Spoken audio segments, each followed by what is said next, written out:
Professor Rajan Kumar है। Sir, क्या आपको लगता है ऐसा कि चाइना साइबर वॉरफेयर बढ़ाएगा और इस बार जो कन्वेंशनल युद्ध है वो उतना ज्यादा इंपॉर्टेंस नहीं रखता है? क्या आपको ऐसा लगता है sir? Very quick reaction sir.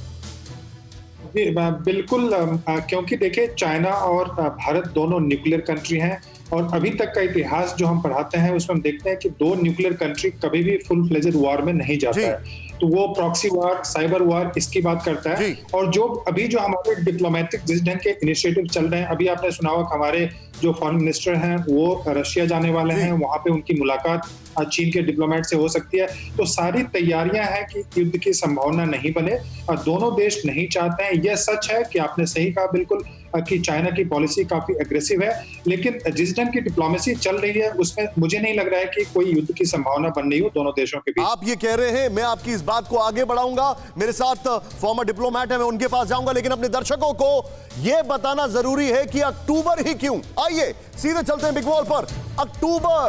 अक्टूबर के महीने से ऐसी क्या मोहब्बत है चीन को कि अक्टूबर में ही ये करता है? आइए देखें, वाह क्या बना है। अक्टूबर चिल रहा है चीन। अक्टूबर में चीन युद्ध की प्लानिंग करता है, यह पुराना इतिहास है। नेक्स्ट चेंज ओवर करें। 1962 में भी अक्टूबर में ही चीन ने हमला किया था।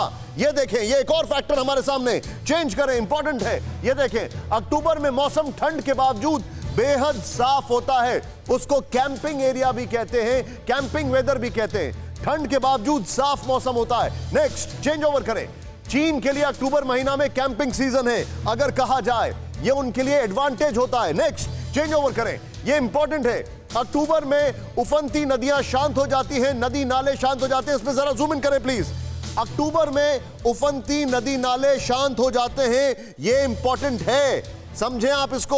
यह बड़ा इंपॉर्टेंट फैक्टर है। अक्टूबर में उफनते नदी नाले शांत हो जाते हैं। अभी नदी नाले उफन रहे हैं। इसको जरा प्लीज कट करके जूम इन करके दिखाएं थोड़ा तेजी से। ये अक्टूबर में उफनती नदियां शांत हो जाती हैं, ये समझें आप। नेक्स्ट चेंज ओवर करें, इंपॉर्टेंट है, इसी फ्रेम पे रखें। पीएलए खुद जैसा मरा हुआ समझता है भारत को।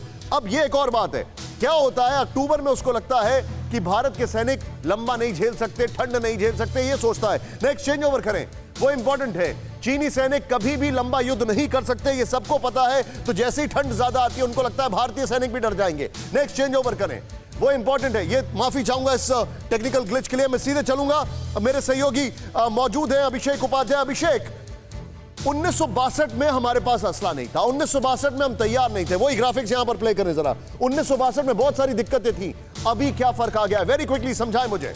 देखिए, दो चीजें हैं। पहली बात तो ये कि हम तकनीकी तौर पर बहुत आगे हैं। दूसरी बात ये है कि एडवांटेज हमारे हक में है, जो हाइट्स का एडवांटेज वो हमारे हक में है। और एक बड़ी बात मैं आपको हाल में जो हुआ है, अभी जो पिछले महीने 300 करोड़ का इमरजेंसी फंड सैंक्शन किया गया है निशांत, वो ये लिए कि इमरजेंसी प्रोक्योरमेंट के लिए उसके तहत जो स्पेशलाइज्ड एमुनिशन होता है वो भारी मात्रा में उसका ऑर्डर दिया गया। 31 मार्च तक 2021 तक वो डिलीवरी भी हो जाएगी। ये मैं आपको एक एंगल बता रहा हूं, सिर्फ एक पहलू बता रहा हूं, और इसके अलावा अलग अलग पहलू हैं। राफेल, वो है राफेल सुखोई 30 MKI, उसका जो डेडली कॉम्बिनेशन है।